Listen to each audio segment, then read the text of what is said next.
um o princípio de entender como que o coração contrai, a funcionalidade do coração dentro do sistema corporal como um todo, que seria o fato de condução sanguínea, e agora a gente vai entender como o processo físico que é associado à condução sanguínea pelos vasos sanguíneos, certo? Então, essa aula ela costuma ser um pouquinho mais chata, justamente porque ela é a aula mais física da biofísica, certo? Porque a gente vai aplicar conceitos que a gente viu realmente na física do ensino médio, só que direcionado à funcionalidade do corpo, beleza? Não é tão difícil de entender, porém, como tem uma gama de fórmulas para poder explicar os fenômenos, acaba que fica um pouquinho mais complicado, não a teoria, mas sim a aplicabilidade dessas fórmulas em específico, tá? Mas eu vou iniciar logo para não perdermos tanto tempo. Enfim.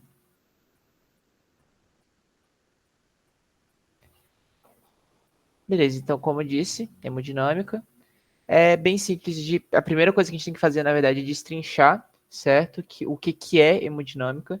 Então, hemo, a gente sabe, é a referência a sangue, e dinâmica é movimento. Então, a hemodinâmica, nós avaliamos o movimento do sangue a partir de um conjunto de sistemas tubulares, que são os vasos sanguíneos, certo? Que estão à mercê da funcionalidade do coração. Então, a gente entendeu como que aquele processo contrátil funciona, a gente viu que a movimentação sanguínea dentro do coração, ela vai ser feita a partir da variação de pressão, e aqui a pressão não deixa de ter relevância, tá? Nós vamos acompanhar por todo o conteúdo que a pressão, ou melhor, o gradiente de pressão gerado, ele é relevante para a funcionalidade da condução sanguínea, certo? Então, antes de a gente ir diretamente, a gente tem que lembrar que o aparelho circulatório, os vasos sanguíneos, é um sistema de tubos fechado, certo? Então, além de ser fechado, ele é unidirecional e ele também como eu posso dizer, ele é interligado, vamos dizer assim, já que mesmo que a gente tenha a separação das artérias das veias, o sangue ele flui entre ambos os tipos de vaso, certo? Então, como vocês já estão cansados de saber, lado esquerdo do coração bombeando sangue rico em oxigênio, lado direito bombeando sangue pobre em oxigênio. Lado direito tem como função enviar esse sangue que foi captado pelas extremidades do corpo para os pulmões para ser oxigenado e também que a excreta metabólica seja liberada, no caso CO2 e algumas outras substâncias aí que vocês vão ver futuramente. E esse sangue rico em oxigênio ele volta aqui para o lado esquerdo para ser redistribuído para a periferia corpórea, certo? E incluído também o próprio coração, como acredito que você já tenha visto na anatomia, tá? Que é um detalhe interessante, é que o coração, ele não... a oxigenação do miocárdio, ele não é feita nesse sangue que está dentro do coração, tá? Essa artéria aorta, ela se ramifica por trás aqui do coração, e aí essa ramificação envia capilares que nutrem o miocárdio. Beleza? Fica aí só como um detalhe interessante para vocês saberem. Então, entendemos como é a circulação. Um sistema de condução de um líquido fechado, certo? E antes da gente entrar, propriamente dito, na porção de análise da biofísica, a gente precisa entender o que são líquidos ideais e líquidos reais, tá? Então, o que são líquidos ideais? Vão ser líquidos que eles não vão oferecer resistência durante seu deslizamento. O que isso quer dizer?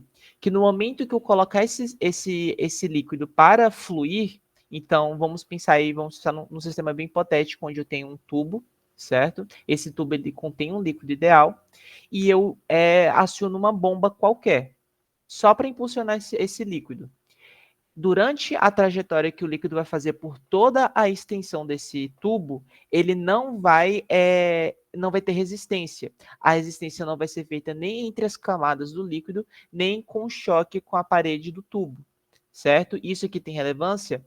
Tem, mesmo que líquidos ideais sejam completamente teóricos. O que é ser completamente teórico? Não existe aplicabilidade biológica para isso. Então, os líquidos ideais eles são utilizados para estudar e para analisar a funcionalidade dos líquidos reais. Mas, na prática, eles não existem, certo? O que realmente vai existir são os líquidos reais.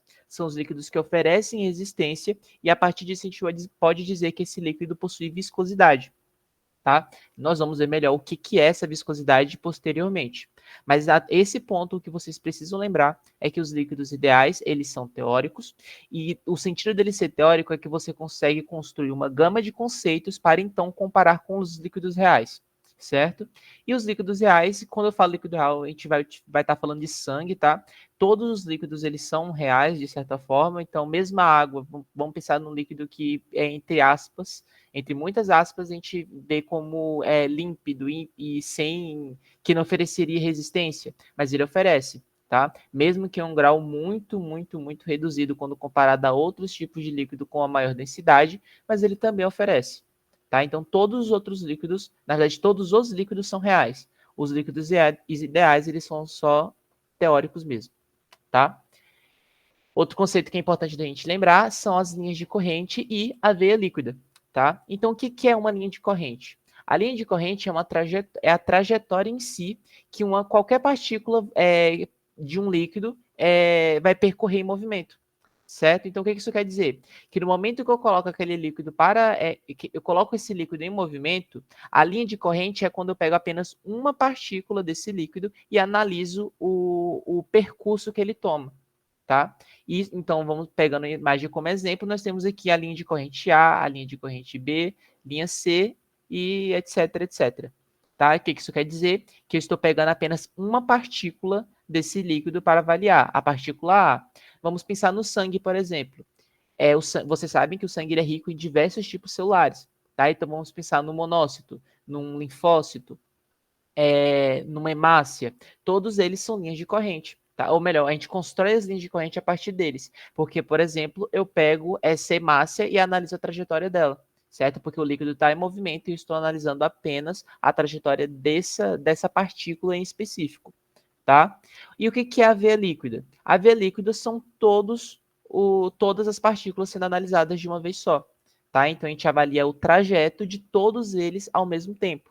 Então, em vez de eu avaliar apenas da hemácia, eu vou avaliar a hemácia, eu vou avaliar o linfócito, eu vou avaliar o monócito. Beleza? Todos de uma vez só. Isso é um constituinte de uma veia líquida. É avaliar o líquido como um todo, certo? Lembrando que todas as linhas de corrente formam uma veia líquida. E o regime estacionário nada mais é do que quando a velocidade do líquido é constante, certo? Isso a gente vai poder vai avaliar melhor quando for falar sobre os líquidos ideais, porque o líquido ideal, como a gente viu lá, ele não oferece resistência. Então, quando o líquido ideal ele está em regime estacionário, a gente vai ver que independente do ponto do vaso que nós pegarmos para análise, a velocidade vai ser a mesma, a velocidade vai ser constante. E a gente pensa, por que no líquido real isso não acontece? Justamente pelo fato de que ele oferece viscosidade. Então, essa viscosidade, a gente vai discutir melhor daqui a pouco, essa viscosidade, ela diminui a velocidade, certo? O atrito com a parede do vaso, o atrito entre as camadas, entre as linhas de corrente, isso faz com que haja uma perda de velocidade. E aí, nós não podemos afirmar que, independente do ponto do trajeto que nós pegarmos, que a velocidade vai ser constante, tá? Mas vamos falar sobre isso um pouquinho melhor. E aí chegamos na equação de fluxo, que é uma equação que acompanha a gente por muito e muito tempo aqui na hemodinâmica, certo? Por quê? Vamos pensar primeiro no fluxo em geral, tá? A equação de fluxo que a gente viu lá no ensino médio. A gente sabe que a equação de fluxo é dada por variação de volume sobre variação de tempo, tá? Então, a quantidade de líquido que percorre por uma determinada variação de tempo, tá? E aí, nesse tempo, o sangue ele vai ter percorrido, e aqui eu vou falar sangue porque a gente vai focar um pouquinho nos vasos sanguíneos, o sangue ele vai ter percorrido uma área, certo? Um espaço dentro desse vaso. E aí, esse ΔV pode ser área vezes a quantidade de partículas, certo? E a gente também sabe que velocidade ela vai ser dada por quantidade de partículas sobre tempo. Então, isso aqui que eu tô fazendo, isso aqui em si é uma descrição de equação. Na hora da prova, vocês não precisam saber disso, tá? O que importa na hora da prova é essa equação final. A gente só está manipulando ela um pouquinho para vocês entenderem como que saiu dessa equação para outra, tá? E são associações de conceitos. Conceitos que são comuns em equações e permite a origem de uma equação final para aquela determinada funcionalidade, tá? Então, como a gente sabe, o volume é a área vezes a quantidade de partículas e a velocidade é a quantidade de partículas em um determinado espaço de tempo. Tá? Então, a equação de fluxo em regime estacionário ela vai ser dada por volume igual... Enfim, não vou descrever isso aqui não, porque não tem relevância. No fim das contas, a gente sabe que o fluxo vai ser igual à área de secção transversal do vaso vezes a velocidade de condução. Tá? Essa fórmula aqui vocês precisam saber. Muito importante, tá? Quando for falando, essa fórmula tem que saber, eu recomendo que grife, tá? Ou se não quiser grifar agora, naquele arquivo que eu mandei no grupo, eu já destaquei quais são as fórmulas relevantes e a funcionalidade de cada uma delas, tá?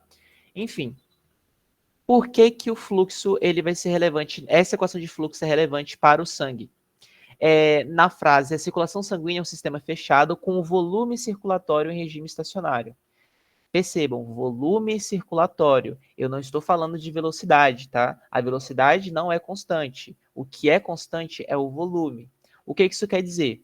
Que em regime estacionário, existe entre a grande e a pequena circulação, o regime estacionário existente entre a grande e pequena circulação, o volume ele vai ser igual, o que sai é igual ao que entra.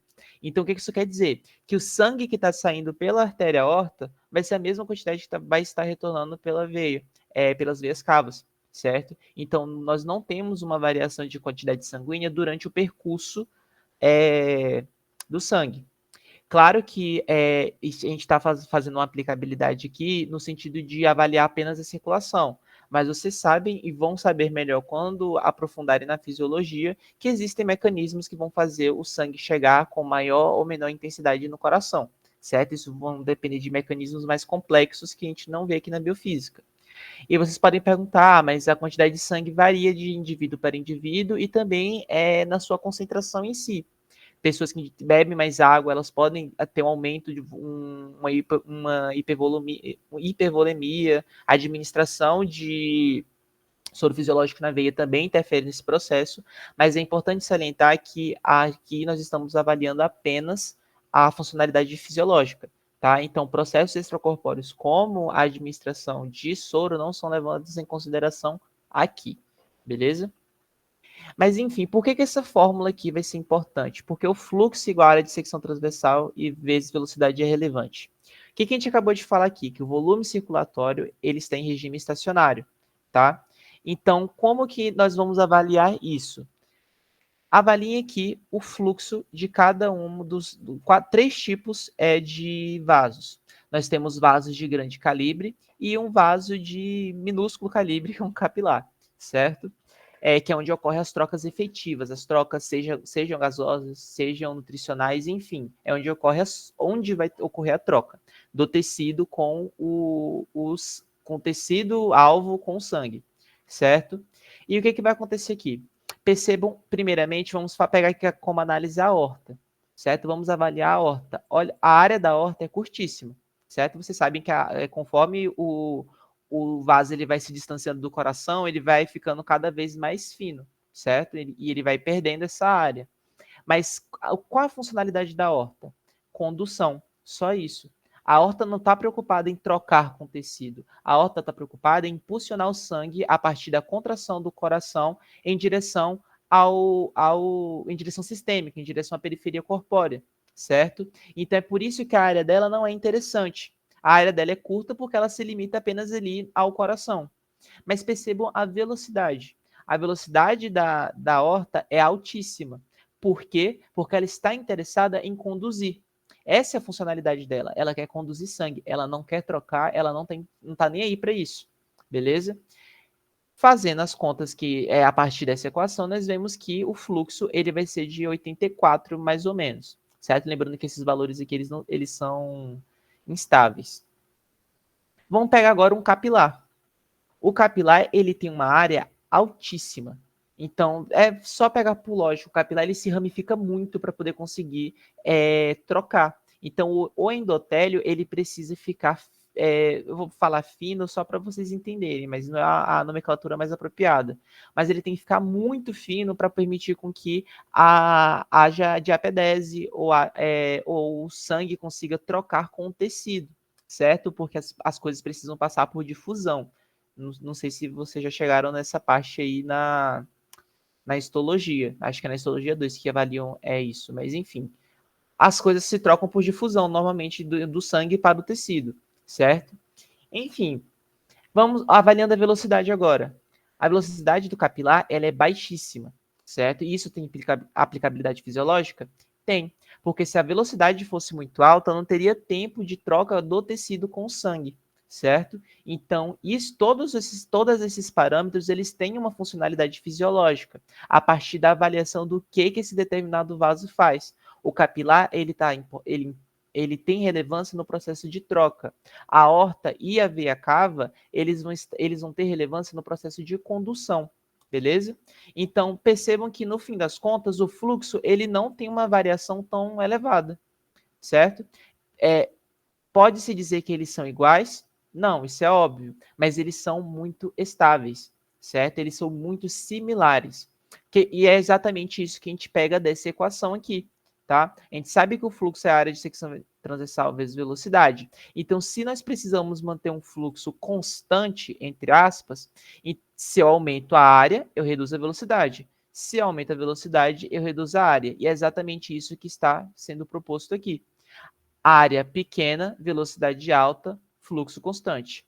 Área muito elevada, velocidade pequena, fluxo constante. Beleza? Então, é a partir disso que a gente pode explicar o porquê, ou melhor, a funcionalidade desses tipos de vasos a partir de uma equação física. Tá? Percebam que tudo tem um fundamento no fim das contas. Isso é importante.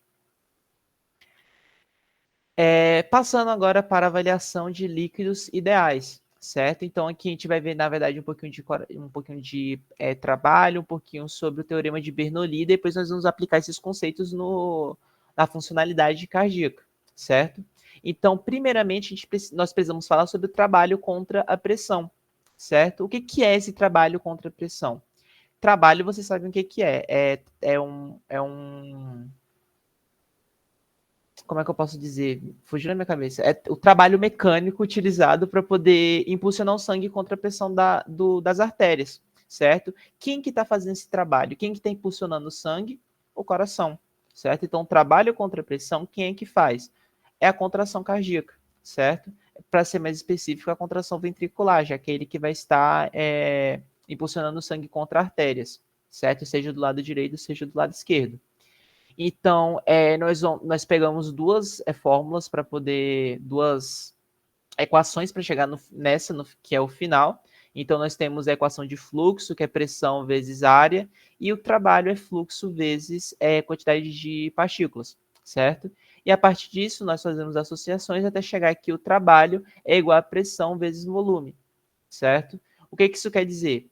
Que a pressão elevada, ela vai fazer com que o trabalho fique mais elevado. O volume elevado faz exatamente a mesma coisa. Eles são diretamente proporcionais, certo?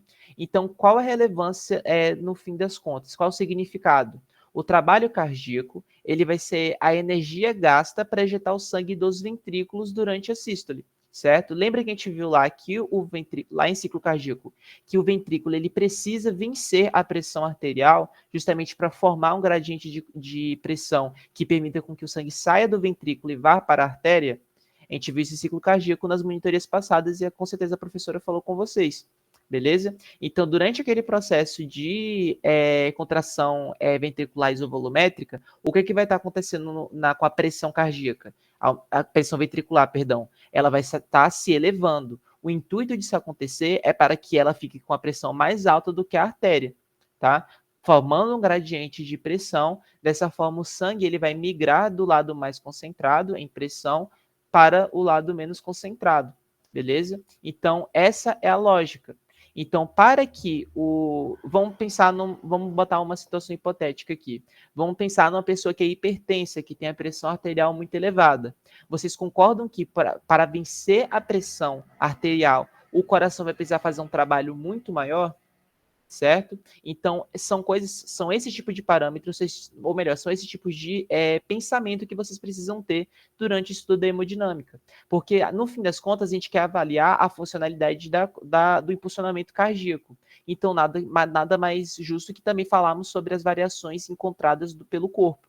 Então, por isso que eu falo que em situações de hipertensão, a pressão na artéria vai estar muito alta. Então, o coração vai precisar fazer um trabalho mais árduo para poder vencer a pressão da artéria e, consequentemente, impulsionar o sangue. Beleza? Então, isso vai ser algo que vai voltar para vocês de forma muito mais intensa na Fisiologia 2.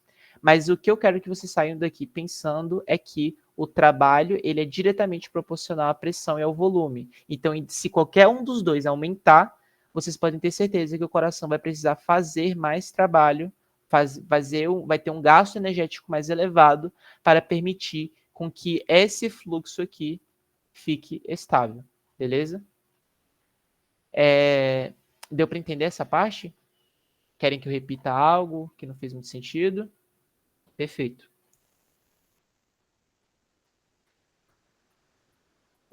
Então, continuando.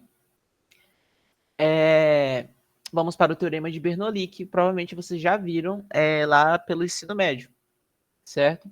Então, o Teorema de Bernoulli ele é uma consequência do princípio da conservação de energia mecânica aplicada à circulação de líquido ideal com regime estacionário. Então, perceba, a gente está falando de líquido ideal aqui. A primeira análise que a gente vai fazer é dentro da logística de um líquido completamente teórico, tá? Então, a equação que dá energia total de uma partícula, ela é dada por essa equação aqui. A equação de energia mecânica total é dada por energia cinética mais energia potencial de pressão mais energia gravitacional. Ou, perdão, energia de pressão mais energia potencial gravitacional. Tá? Isso aqui é associado à altura, mais ou menos. Então, nós temos velocidade, cinética, pressão e a gravitacional. Tá? Isso aqui é como a fórmula vai ser descrita para cálculo de cada uma dessas energias. Tem relevância para a gente?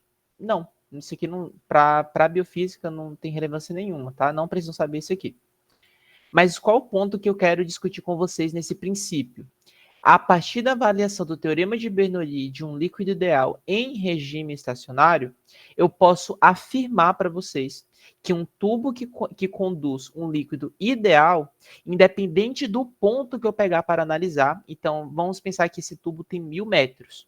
Se eu pego no ponto 1, no ponto 100, no ponto 600 e no ponto 1000, independente desses pontos, todos eles vão estar com a energia mecânica total idênticas. Significa que não há variação energética. Não tem.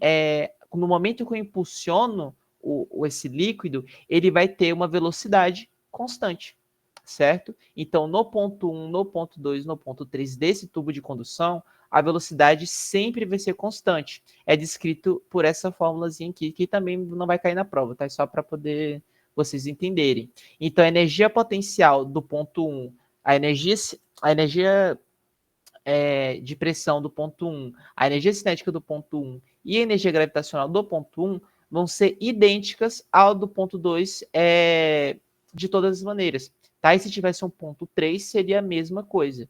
O que eu quero falar para vocês aqui? O que tem relevância nisso? A condução vai dizer que, pelo fato de que um líquido ideal ele não oferece atrito, então ele não tem viscosidade, automaticamente eu posso inferir que ele não perde essa velocidade pelo seu trajeto. Então, ele vai ter sempre as energias constantes, independente do ponto que nós pegarmos para análise, tá? Então, vamos pensar agora aplicado a um líquido real, beleza? Vamos pensar no sangue para ser mais específico. A equação, o teorema de Bernoulli utilizado para a condução de líquido real é esse daqui. A energia mecânica é igual à energia cinética mais energia de pressão menos a perda de carga nos líquidos reais. Nós não colocamos a energia gravitacional aqui como relevância, porque ela sempre vai ser a mesma, certo? Vamos pensar que nós estamos sobre sempre a mesma energia gravitacional, tá? Então, não tem relevância para nós. Não tem relevância para nós analisarmos gravidade. Até porque nós vamos estar sempre sobre a mesma condição, que é 9,8 ali, que eu não Não me recordo muito bem, mas acho que é isso, certo? Enfim, o que a gente precisa tirar dessa equação aqui? É justamente essa perda de carga, certo? Como eu disse, o líquido real, ele oferece atrito. Então, no momento que ele atrita entre as suas camadas, porque a gente vai ver daqui a pouco que os líquidos fluem em camadas, ou quando ele atrita com a parede do vaso, ele perde energia, certo? E essa perda de energia impacta na sua velocidade de condução. Então, é por isso que é necessário levar em consideração esse processo, tá? A gente vai discutir melhor quando que ocorre de forma mais intensa ou menos intensa quando a gente avaliar a equação de Poiseuille, tá? Mas daqui a pouco eu melhoro, tá? Então, quando a gente fala da equação de Poiseuille, isso vai fazer mais sentido. Então, como eu disse, a distribuição das velocidades em um tubo cilíndrico é nessa forma aqui de um líquido real, ou é de um líquido real. Percebam que as camadas que fluem mais próximas à parede do vaso, elas vão ser mais lentas do que as que fluem no meio. Por quê? Porque elas vão estar atritando com a parede do vaso, certo? E daqui está perdendo energia. As linhas de corrente que estão fluindo aqui, elas vão ter uma perda de energia mais intensa. E conforme você vai chegando ao centro do vaso, a velocidade fica maior. Por isso que a gente diz que o sangue ele flui em forma de parábola. Nossa, fugiu. Não lembro se esse é o nome específico. É parábola? Acho que eu chapei, não é parábola, é alguma outra coisa. Pera aí que eu vou verificar, porque eu acho que não é o nome. Ah, não, tá certo, é parábola mesmo. Enfim, ele flui em forma de parábola, certo? Porque ele vai ter a camada do meio mais veloz, enquanto as que estão nas extremidades vão ser menos velozes que as outras, beleza? Isso daqui para um líquido real, tá? Se fosse um líquido ideal, a gente ia visualizar algo parecido com isso daqui. Aqui, tá vendo? Vamos pegar. Ignora essas linhas de corrente aqui. Olha só A, B e C. Percebam que elas vão estar sempre no mesmo tamanho, elas vão estar fluindo na mesma velocidade, visto que elas não oferecem atrito. Então, se o líquido fosse ideal, ele iria fluir nessa logística aqui. Mas como não é, e o que para nós o que tem relevância é o real, nós vamos ver esse fluxo em forma de parábola, beleza? E aí entramos na famosa equação de Poiseuille, tá? A equação, ou Poiseuille, enfim, dá no mesmo, qualquer uma delas, certo? Vamos destrinchar a equação de Poiseuille. O que é ela primeiro, tá? A equação de Poiseuille, ela vai descrever o fluxo laminar. Então, o que é o fluxo laminar? É quando o fluxo está fluindo exatamente dessa forma aqui. A gente vai ver que existe um segundo tipo de fluxo que as camadas elas não vão estar dispostas dessa forma, beleza? Então, quando o fluxo está fluindo perfeitamente nessa logística, nós temos a equação descrevendo desse formato aqui, tá? Então, vamos falar de parte por parte da equação de Poiseuille ou Poiseuille, que é a mesma coisa. Então, a gente tem que fluxo é igual a π, e esse π8 aqui não tem muita relevância, eles estão associados ao diâmetro do raio, tá? Eles vão ser sempre fixos, π ele vai ser sempre 3,14, e o 8 ele vai estar aqui sempre da mesma forma, mas o que vai variar para a gente, o que tem interesse para a gente, são esses 4 pontos aqui, tá? Esses sim são relevantes na nossa fisiologia, a aplicabilidade da equação de Poiseuille, tá? Ou Poiseuille, enfim. Primeiro, vamos falar sobre a pressão, certo? A variação de pressão nada mais é do que ela ficar mais alta ou mais elevada. Percebam que a pressão ela está no numerador. Isso significa que quando a pressão aumenta, o fluxo aumenta também. Beleza? Variação de pressão aumenta o fluxo. Da mesma forma que quando a pressão diminui, o fluxo também reduz, certo? Então é por isso que em situações de hipertensão, o fluxo se altera. Lembrando que quando a gente fala desse processo de alterar e diminuir, a gente não pensa em mecanismos de compensação fisiológicos, tá? Então, eu digo quando a pressão aumenta e os outros parâmetros continuam iguais, beleza? Então, se aumentar a pressão, o que acontece com o fluxo? Aumenta.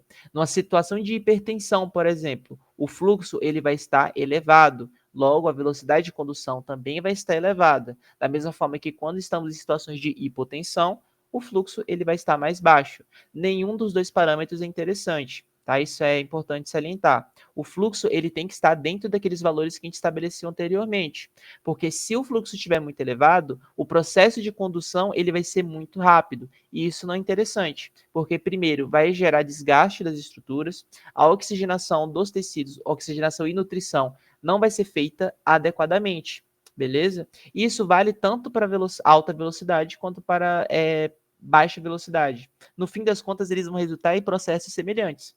Então, quando nós temos baixa velocidade, o que vai acontecer?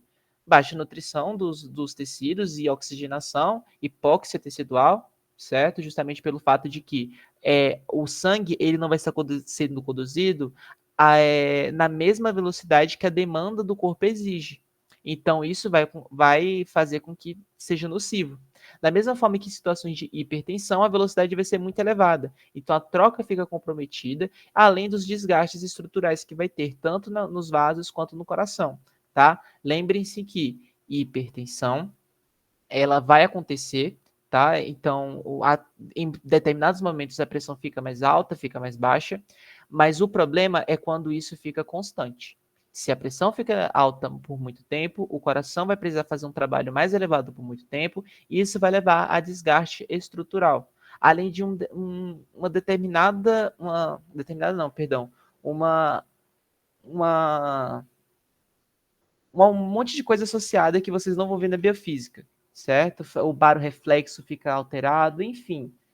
Não vou entrar em detalhes nisso, mas é importante saber que a pressão é um fator muito relevante. Por que eu estou falando que a pressão é muito relevante? Porque quando a gente avalia a equação de Poiseuille, a gente olha muito para o raio e acaba esquecendo que os outros parâmetros também são muito importantes, beleza? Eu vou deixar para falar, por isso que eu vou deixar para falar do raio por último. Então, de novo, a pressão é diretamente proporcional ao fluxo. Preciso saber a equação de Poiseuille para a prova? Precisa, tá? Vocês têm que chegar na prova sabendo exatamente como é a equação de Poiseuille e o que cada um desses parâmetros o que cada um desses parâmetros significa, tá? Porque é a partir disso que vocês vão justificar as perguntas que serão feitas. Então, precisa saber a equação, tá? De todas as fórmulas que a gente discutiu aqui agora, a mais importante é a equação de Poiseuille. E a equação de Poiseuille e a de resistência, que é uma derivada da equação de Poiseuille também, beleza?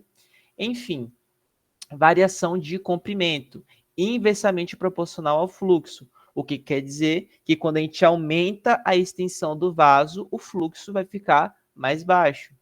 Não é muito comum que o comprimento do vaso altere no indivíduo adulto, certo? O que pode acontecer? Nós podemos ter anastomose, que é um processo cirúrgico que vai diminuir esse vaso.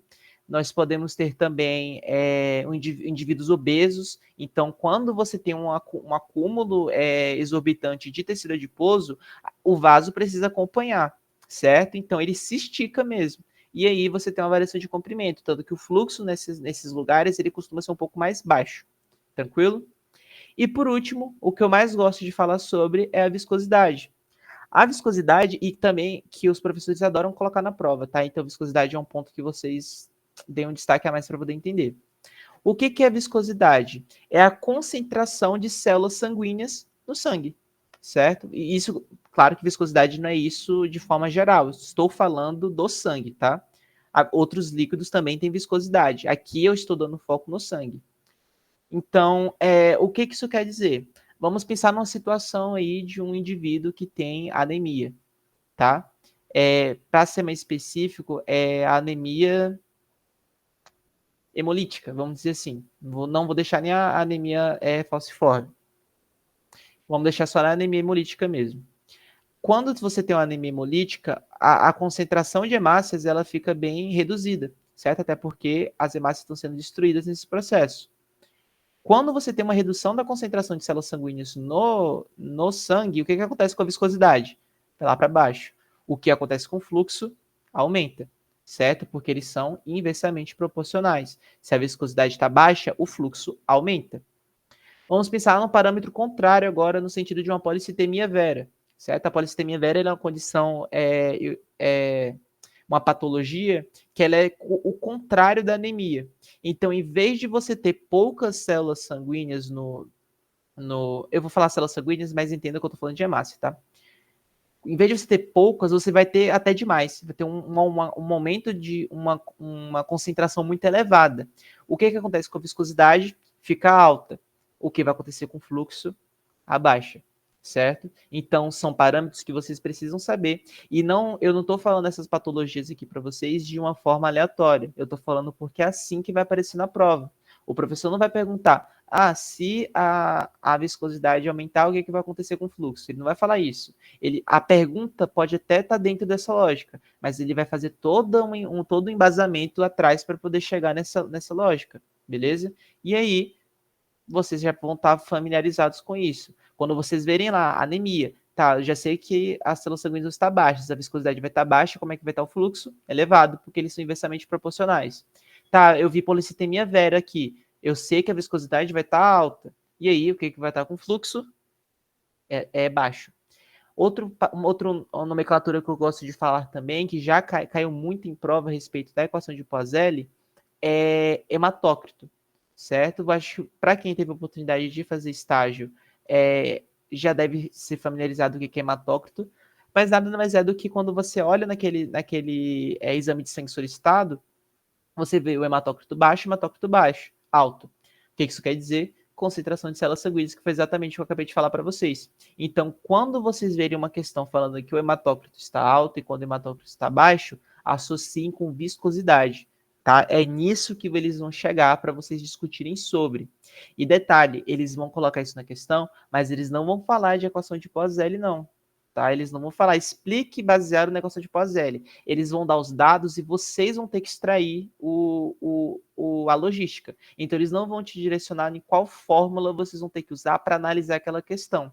Eles só vão dar os dados e vocês precisam extrair de lá o que vocês têm que fazer. Tá? Isso é um detalhe importante para fundamentar exatamente o que eu já tinha falado para vocês antes. Vocês precisam ter um aporte teórico elevado, mas vocês precisam ter uma interpretação boa também. Por isso que vocês têm que saber as fórmulas e conseguir associar elas com as questões. Beleza? Então, a equação de Poiseuille, eu já falei sobre a pressão, falei sobre o comprimento, falei sobre a viscosidade. Por último, dentro da equação de Poiseuille, a que tem mais relevância é o raio, certo? O raio nada mais é do que... eu acho que eu não preciso explicar raio para vocês, né? Enfim, o raio do tubo, certo? O raio, a gente a gente indica a lei da quarta potência, porque o raio ele vai ser sempre elevado a 4. Isso quer dizer que variações mínimas no raio vão implicar em mudanças drásticas no fluxo, certo? Vamos pegar uma situação aí de vasoconstrição, por exemplo. O que é vasoconstrição? Quando a luz do vaso, ou seja, aquele espaço onde o sangue está fluindo, ele encurta. Ou ele pode fechar totalmente, ou ele pode ficar só encurtado. O que vai acontecer com o fluxo sanguíneo se o raio está elevado à quarta potência? Ele se reduz, certo? Por quê? Porque se eu tive uma variação mínima no raio do vaso e foi para menos, já que eu tive uma vasoconstrição, o que vai acontecer com o fluxo? Lá para baixo, beleza? Vamos pensar na situação contrária, em situação de vasodilatação, quando há o aumento da luz do tubo. O que vai acontecer? O fluxo vai ficar elevado, beleza? A gente vai falar sobre um pouquinho disso quando eu falar ali sobre aneurisma, que são coisas importantes. Acho que nem tem nesse slide aqui para falar sobre. Tem sim, dá para falar aqui na parte de fluxo turbulento. Enfim, o que eu quero é que vocês saiam daqui lembrando da equação de Poiseuille, a relevância fisiológica de cada um desses pontos que eu falei para vocês, porque é isso que ela quer dizer. Eu quero que você saiba que o aumento da pressão, como que o aumento da pressão vai impactar no fluxo, certo? E se vocês quiserem extrapolar, associem com as outras formas que nós já discutimos. Pensem, se a pressão está alta, o fluxo vai estar elevado, como é que vai estar o trabalho cardíaco? E façam essas associações porque, primeiro, vocês vão aprender de forma mais fácil e de uma forma mais aplicada. Isso permite com que a interpretação lá na prova fique mais fácil. E lembrando, eu falo prova, mas a intenção da monitoria, a intenção das aulas não é que vocês tirem notas altas, é que vocês realmente aprendam, tá? Então, tem esse detalhe à parte aí. Mas, enfim, associem as coisas. Vamos pensar, a viscosidade está alta, então o fluxo vai estar baixo. Como é que vai estar o trabalho cardíaco? O que vai estar acontecendo no coração? Vai estar tendo variação de volume? Não, né? Porque você sabe que o volume está em estado, estado estacionário. Mas, enfim, é isso que eu quero que vocês tentem fazer. Associem, porque fica mais fácil de entender, fica mais interessante e fica mais... vocês veem mais a relevância do estudo dessas equações, tá? Isso é a equação de Poiseuille. Também precisamos falar sobre a resistência, tá? O que é essa resistência? É a resistência oferecida pelos vasos, certo? A gente viu que os vasos, o coração ele precisa vencer a pressão do vaso, correto? Mas não só isso, ele precisa impulsionar também avaliando outros critérios, que são os mesmos indicados pela equação de Poiseuille, só que em um sentido contrário, certo? Porque aqui estávamos avaliando fluxo, aqui avaliamos resistência, certo? Então, pensando nessa lógica, se temos uma inversão de papéis, o que estava no denominador sobe para o numerador e vice-versa, certo?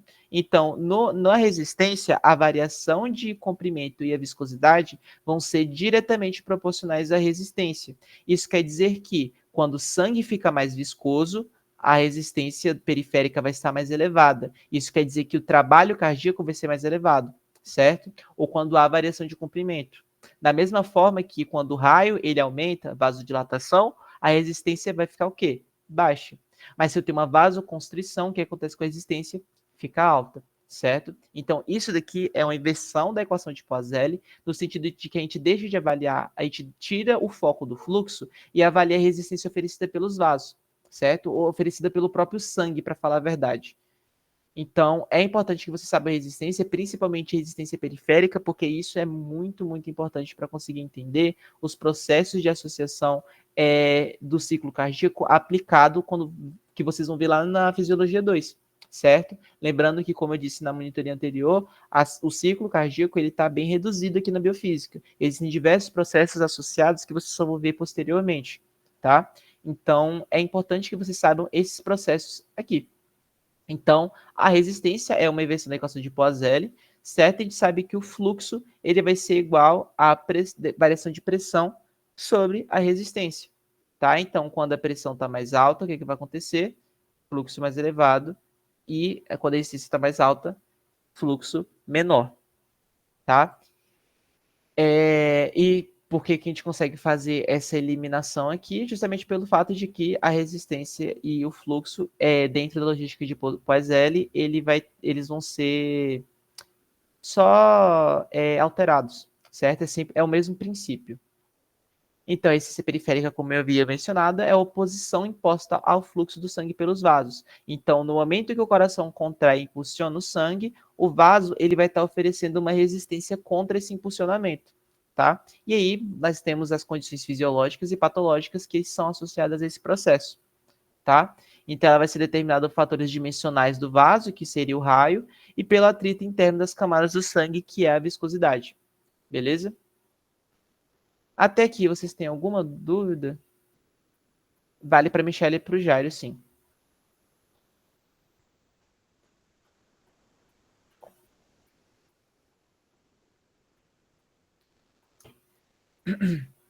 Agora nós vamos falar sobre os regimes de fluxo.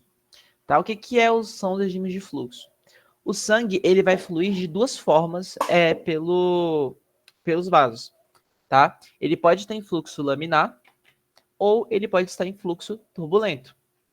O fluxo laminar ele vai acontecer quando o sangue ele flui em camadas sobrepostas, sem que uma camada interfira na outra. Então eu não gosto de usar essas imagens, que elas são muito ruins, eu gosto de usar essa daqui para exemplificar. Tá? Esse sangue aqui, a gente sabe que eu sei, eu posso afirmar que ele está fluindo em fluxo laminar. Primeiro, a parábola que eu falei para vocês, certo? Nós temos a camada no meio sendo a mais veloz, enquanto as que estão nas extremidades sendo as menos velozes, certo? Elas vão estar fluindo de uma forma mais devagar. E segundo, eu sei que vamos pensar nas setas. Eu sei que essa não está interferindo em nada na outra. E essa não está interferindo nessa, que não está interferindo nessa, que não está interferindo nessa.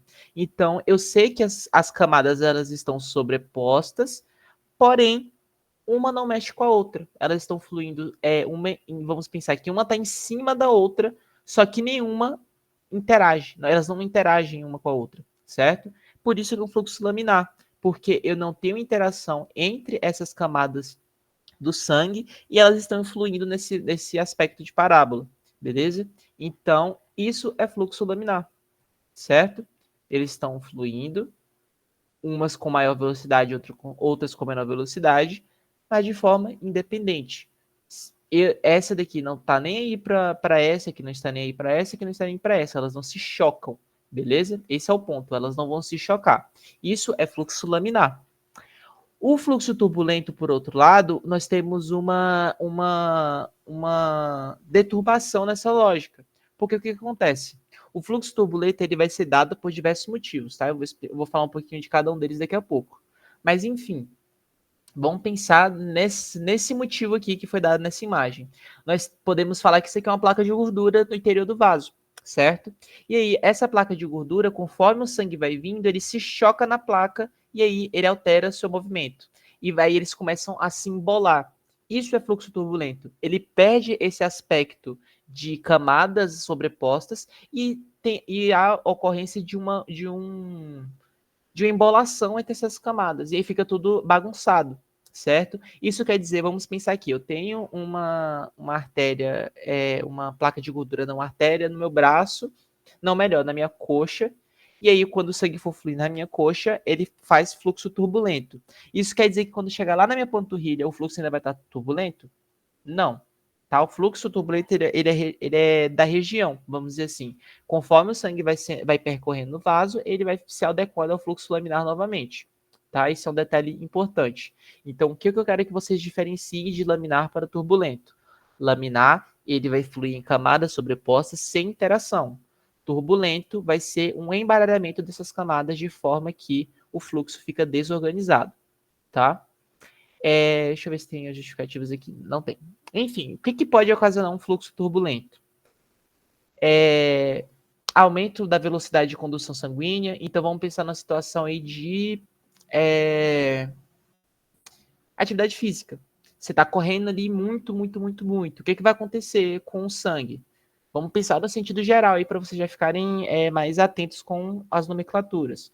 Quando há atividade física, o sistema nervoso ele vai coordenar para que haja vasoconstrição em órgãos que não são necessários, entre aspas, naquele momento.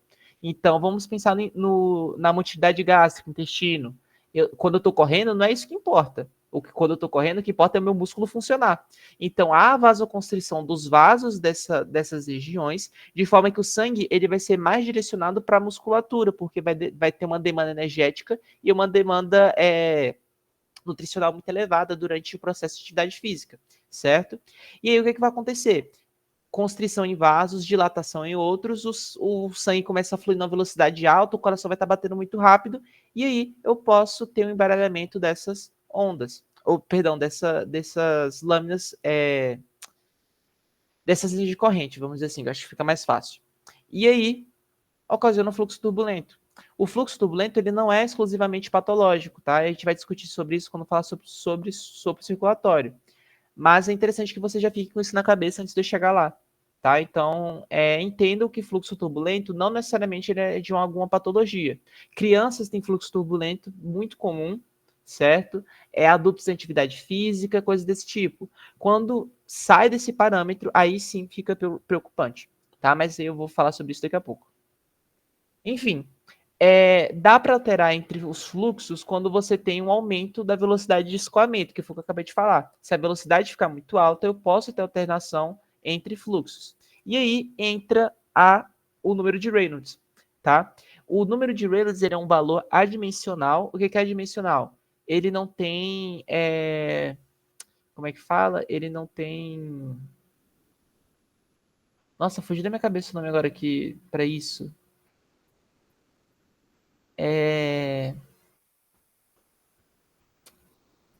Ele não é graduado, vamos dizer assim. Ele não tem ele não tem uma unidade de medida. Era isso que eu estava tentando lembrar. O número de Reynolds não tem unidade de medida. Ele só é uma equação que vai dizer o limite entre o fluxo laminar e o fluxo turbulento. Certo? É aquele valor em específico que há a transição do fluxo laminar para o turbulento. Então, ele leva em consideração a velocidade crítica, a densidade, o raio e a viscosidade, certo? Então, pensando o que é velocidade crítica, é o valor, é o exato ponto em que há a transição do laminar para o turbulento, beleza? E os outros são o que eu falei para vocês: raio do condutor, que seria o vaso, viscosidade e densidade. O que no fim vocês precisam saber aqui é que quando o número de Reynolds ele dá acima de 2000, significa que tem turbulência, certo? Deixa eu ver se tem alguma coisa que seja interessante falar sobre isso.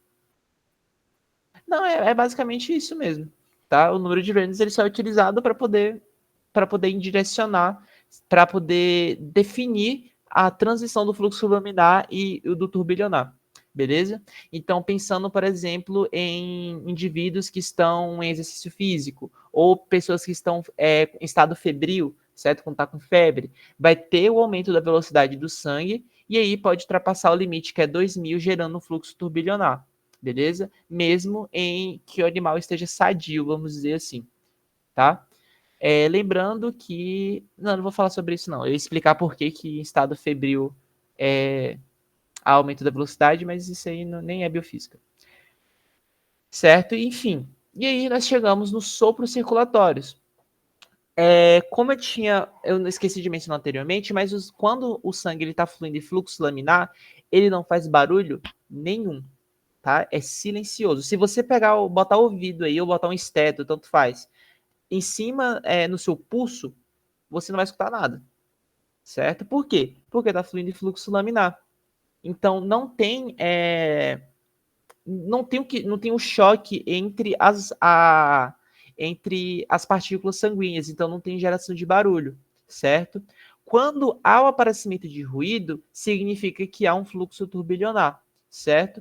Só que diferentemente e esse fluxo turbilionar ele vai gerar um barulho, e esse barulho é conhecido como sopro circulatório.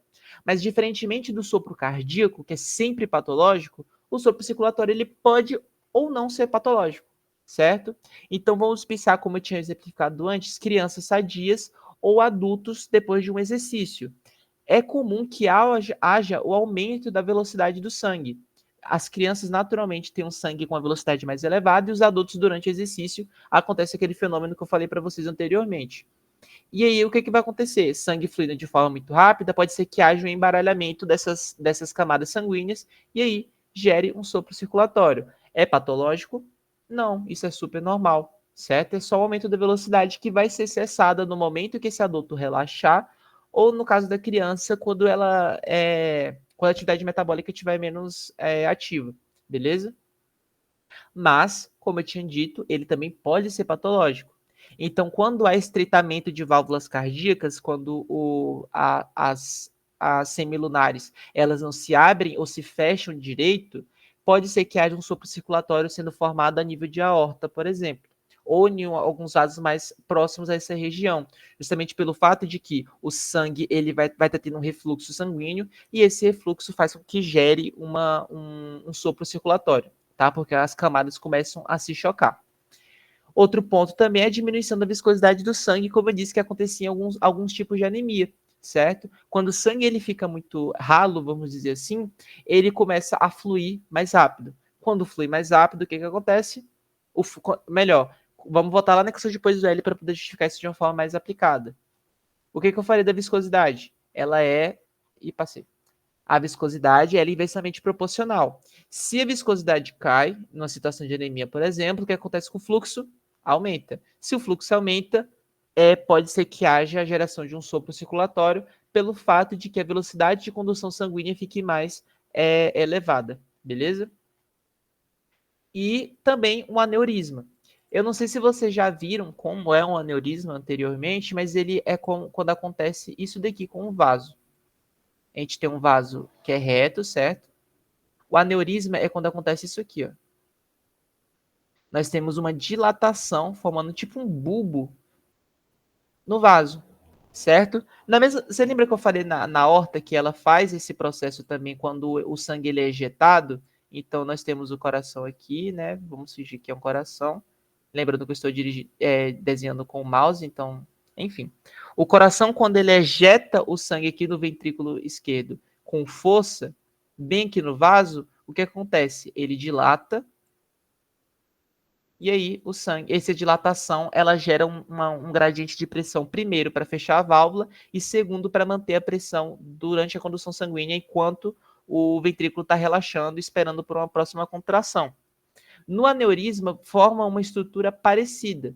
Nesse caso, você tem uma dilatação de uma determinada parede de algum vaso, formando essa forma aqui.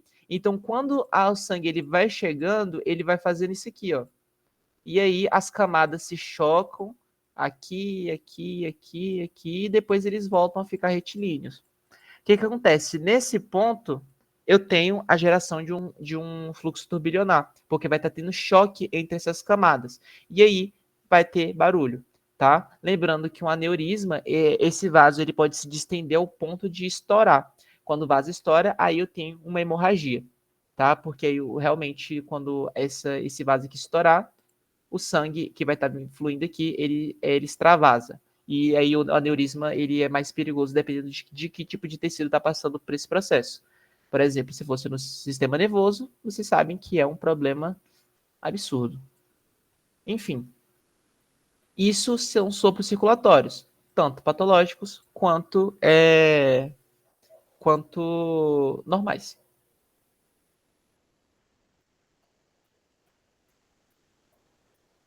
Por fim, isso daqui vocês vão fazer, vai ser discutido de uma forma muito, muito, muito melhor na prática, porque vocês vão ter uma prática de medida da pressão arterial. Mas eu vou fazer um resumo bem resumido aqui, porque a medida da pressão arterial, ela vai ser, eu vou falar dos humanos, tá? Que é o que vocês vão fazer na sala. Não vai ter nenhum animal lá, não, só para deixar claro. A medida da pressão arterial ela pode ser feita de duas formas, ou indireta ou direta. A que vocês vão fazer na sala é a forma indireta, que é a utilização de um esteto e um esfigmomanômetro. A direta é quando você faz um cateterismo direto na veia, certo? Na verdade, é na artéria braquial, perdão. Quando você faz você insere um catéter lá e aí você consegue avaliar o fluxo, o fluxo circulatório. Mas enfim, a pressão circulatória, perdão.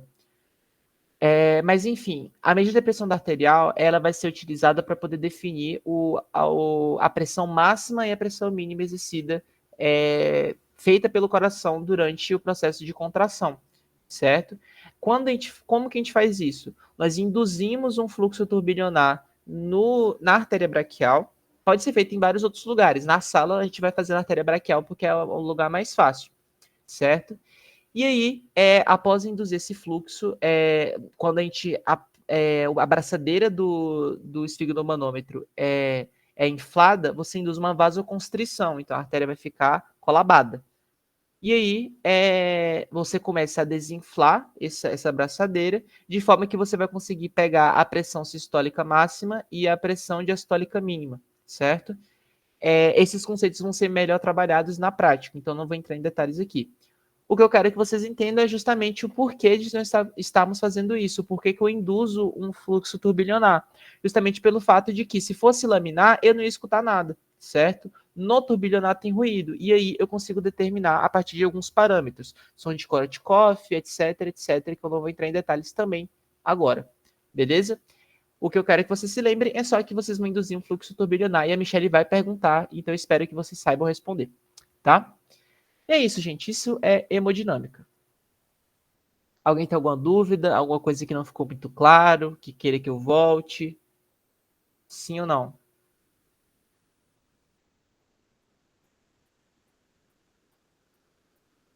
Não? Perfeito, então, galera. Como vocês sabem, como eu sempre falo toda a monitoria, se vocês tiverem qualquer dúvida, é só entrar em contato comigo. Eu ainda não posso disponibilizar o ED, como eu tinha mencionado anteriormente, mas assim que for possível, vocês vão estar com o ED em mãos, tá? Se eu não me engano, é na semana que vem na outra, que vocês têm estudo dirigido comigo em sala durante o horário de aula prática. E aí, lá vocês vão poder fazer esse ED e eu vou estar lá também. E a Michelle também. Enfim, qualquer dúvida, só entre em contato. Beleza? Bom fim de semana, bom descanso e a gente se vê para quem quiser assistir a monitoria de novo na segunda-feira ou na quarta-feira. Lembrando, quarta-feira tem aula prática e entrega dos relatórios, tá? Não esqueçam. Relatórios referentes à aula de osmose. Tchau, tchau, galera. Bom fim de semana.